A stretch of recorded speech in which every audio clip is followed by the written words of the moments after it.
But then we're going to sit here like idiots and wonder how to stop the influx of illegal aliens at the southern border. Help me out on that one, please. Niall Stanage, White House columnist for The Hill, is joining me right now to discuss a little bit more on this. Niall, as we see, Governors Abbott and DeSantis, they sent migrants to sanctuary cities. A similar idea had been proposed under the Trump administration. ICE officials at that time deemed it illegal. So what's the difference between what's happening now and what was proposed by the previous administration? Now, before he even talks, what sticks out in your mind right here from this title? It says, Dems outraged as GOP migrant busing campaign ramps up. Okay, hold on a minute. Let me get this straight. The Democrats were outraged, but they allowed the migrants to come over the border until it created a crisis and blamed it on the Republicans and said that they were wrong for busing those migrants to the states that are sanctuary cities or sanctuary states. Does that make any sense to you?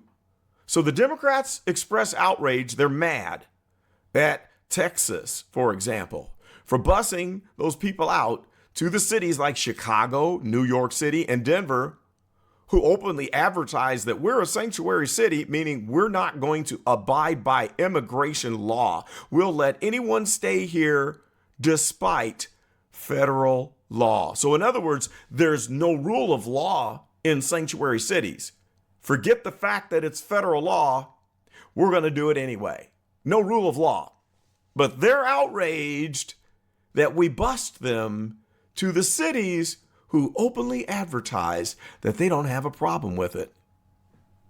But we're just supposed to not say anything, excuse me, about the fact that it's the Biden administration that was the root of the problem, despite Kamala Harris going all the way down to South America to find the root.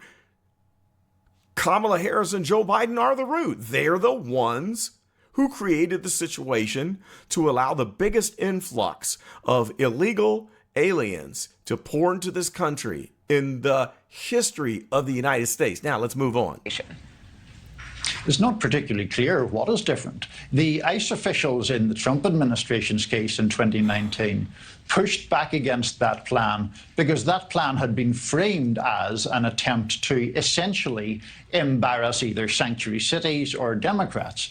Now, in the case of Governors DeSantis and Abbott, they appear to be doing the same thing, and they appear to be making those priorities or motivations quite plain.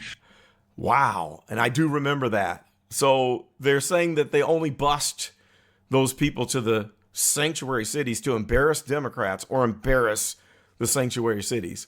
They signed up for this.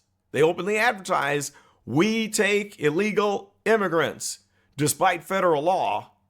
But the governor of Texas, for example, is the one who's wrong for busing them to those cities. And it was only done to embarrass the Democrats who let them into the country in the first place. Let's continue on. So what has changed is not entirely clear, save for the fact that obviously as president, Mr. Trump was operating according to federal law, whereas these governors are the governors of their own states.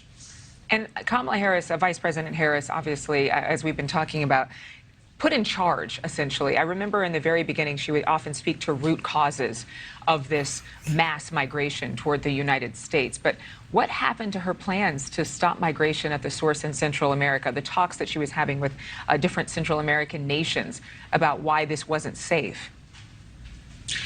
Basically, what happened is that those attempts to address the root causes were and are by their nature long-term issues, and they don't really address the short-term flow of migrants. So there were, for example, rather elevated ideals about combating corruption in the so-called Northern Triangle countries like Honduras and Guatemala, El Salvador, and an attempt, or at least an ambition, to boost economic development in those countries. But the nature of goals like that is that they take a long time to achieve. Now, let's just stop right here so I can mention two obvious things. First of all, So she has to go all the way down to South America to find out what the root problems are. And they don't know how to solve the problem. Well, have you ever heard of such a thing called the military? The armed forces. The U.S. Coast Guard.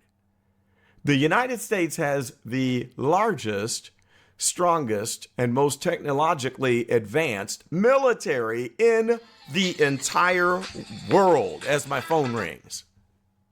The largest military in the entire world. That was my wife calling, by the way. So I'm scratching my head, wondering, why is it not hideously obvious, and why do people not talk about the inaction of the President of the United States, who is the commander-in-chief of the largest military in the entire world, in the globe, but they don't know how to stop the influx of illegal aliens that includes drug dealers, that includes terrorists, that includes human traffickers.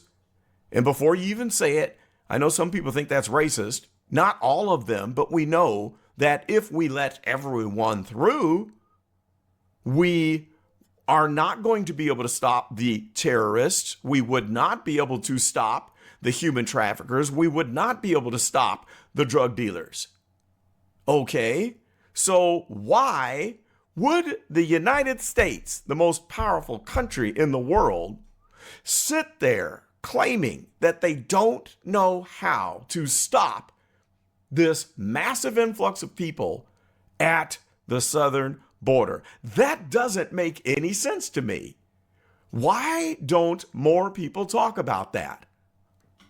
What is it? Is it just me? Let me know. Post in the comments and tell me, am I crazy for thinking this?